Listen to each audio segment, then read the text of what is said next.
এভাবে হালকা পাতলা অথচ সুস্বাদু মাছের ঝোল বানিয়ে নিন, খেতে কিন্তু অসাধারণ লাগবে। সাধারণত অনুষ্ঠান বাড়িতে তো আমরা মাছের বিভিন্ন পদ খেয়েই থাকি, তবে অনুষ্ঠান বাড়ির দুপুরবেলা কিন্তু একটু হালকা পাতলা রান্না হয়। এই রান্নাটা কিন্তু একদম অব্যর্থ সেই জাতীয়ই।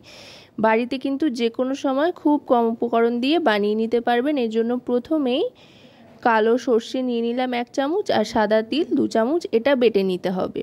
আর এদিকে কড়াইতে সাদা তেল গরম করে নুন হলুদ মাখিয়ে রাখা রুই মাছের পিসগুলো দিয়ে দিচ্ছি ভাজার জন্য। যেহেতু মাছের পিসগুলো একটু মোটা, তাই একটু কড়া করে ভেজে নিতে হবে, তাহলে কিন্তু মাছ ভাজাটাও সুন্দর হবে আর ঝোলে দিলে টেস্টটাও বাড়বে।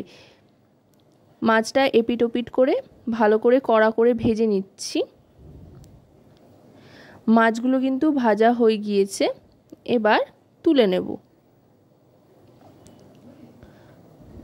ভাজা মাছগুলো তুলে নেওয়ার পর এই তেলেই বাকি রান্নাটা করে ফেলব। তেল একটু কমিয়ে নিয়ে তারপরে এতে দিয়ে দিচ্ছি লম্বা লম্বা করে কেটে রাখা আলু। সাধারণত বাঙালি বাড়ির যে কোনো মাছের ঝোলে আলু না হলে ঠিক খুব একটা ভালো লাগে না। যদিও এই রান্নায় আলু খুব একটা বেশি পরিমাণে ব্যবহার করছি না, অল্প করেই দিচ্ছি, তবে আলুগুলো কিন্তু ভালো করে লালচে করে ভেজে নিতে হবে।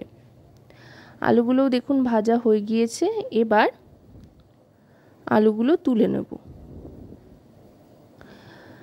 আলুটা তুলে নেওয়ার পর এবার গ্যাসের ফ্লেমটা লোতে করে দিয়ে এতে দিয়ে দেব একদম মিহি করে কেটে রাখা টমেটোর টুকরো। সাধারণত আমরা টমেটো বাটা ব্যবহার করে থাকি, তবে আজকের এই রেসিপিতে কিন্তু আমি টমেটোর টুকরো ব্যবহার করছি। এভাবে টমেটোর টুকরো দিয়ে একবার বানিয়ে দেখবেন খেতে কিন্তু দারুণ লাগে, আর রান্নার বেশ সুন্দর একটা আলাদা টেক্সচারও আসে। টমেটোটা দিয়ে একটু ভাজা ভাজা করে নেওয়ার পর দিয়ে দিচ্ছি আদা বাটা। ঝোলের জন্য কিন্তু আমি কোনো রকমের ফোড়ন এখানে ব্যবহার করলাম না, ফোড়ন ছাড়াই এটা রান্না করব, যেহেতু সর্ষে বাটা ব্যবহার করছি সেই জন্য। এবার আগের থাকতে নুনটা দিয়ে দিচ্ছি, সব মশলাগুলো পরে দেব। নুনটা দিয়ে ঢাকনা দিয়ে দিলাম, টমেটোটা তাড়াতাড়ি নরম হয়ে যাবে। দেখুন টমেটোগুলো কিন্তু একেবারে নরম হয়ে এসছে। টমেটোগুলো ভালো করে আরেকবার নাড়াচাড়া করে কষিয়ে নিয়ে দিয়ে দিচ্ছি হলুদ গুঁড়ো 2 টিস্পুন পরিমাণে, তারপর দিয়ে দিচ্ছি রোস্টেড ধনে আর জিরে গুঁড়ো, এটাও 2 টিস্পুন পরিমাণে দিয়ে দিয়েছি, আর দিয়ে দিচ্ছি Kashmiri red chilli powder 1 teaspoon পরিমাণে। এবার গুঁড়ো মশলাটা আরও খানিকক্ষণ কষিয়ে নেব। খুবই কিন্তু হালকা পাতলাভাবে রান্নাটা হয়, খুব বেশি মশলারও ব্যবহার হয় না, কিন্তু খেতে কিন্তু দারুণ লাগে। এবার এর মধ্যে ভেজে রাখা আলুর টুকরোগুলো দিয়ে মশলার সাথে একটু নাড়াচাড়া করে মশলাটা মাখিয়ে নেব। ভালো করে মাখিয়ে নেবার পর তারপরে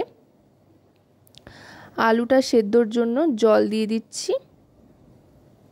খুব বেশি জল দিচ্ছি না, আপাতত অল্প করে জল দিচ্ছি, যেহেতু আলুর পরিমাণ এখানে কম।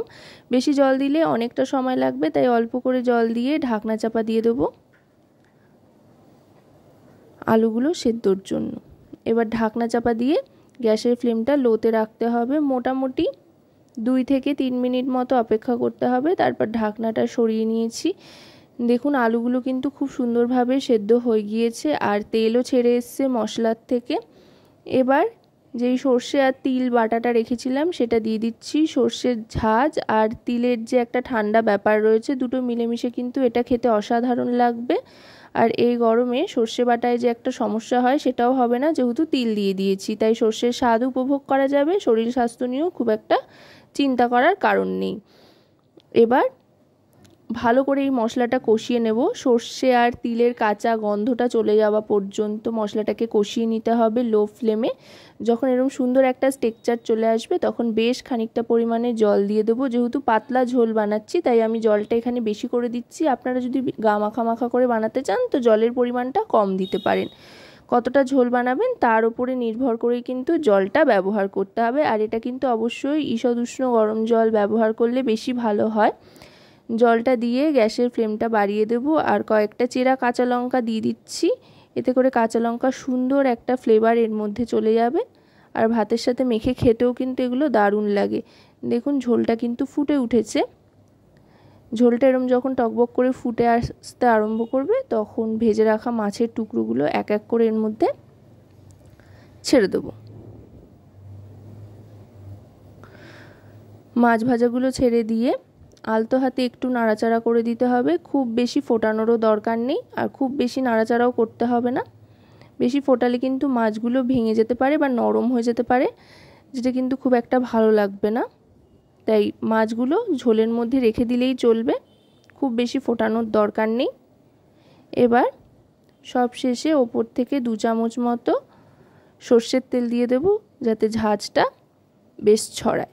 আশা করব রেসিপিটি আপনাদের ভালো লাগবে। ভালো লাগলে অবশ্যই রান্নাবাটি চ্যানেলটিকে সাবস্ক্রাইব করে লাইক, শেয়ার, কমেন্টের মাধ্যমে আমাদের পাশে থাকবেন। এবার সার্ভ করে দিলাম।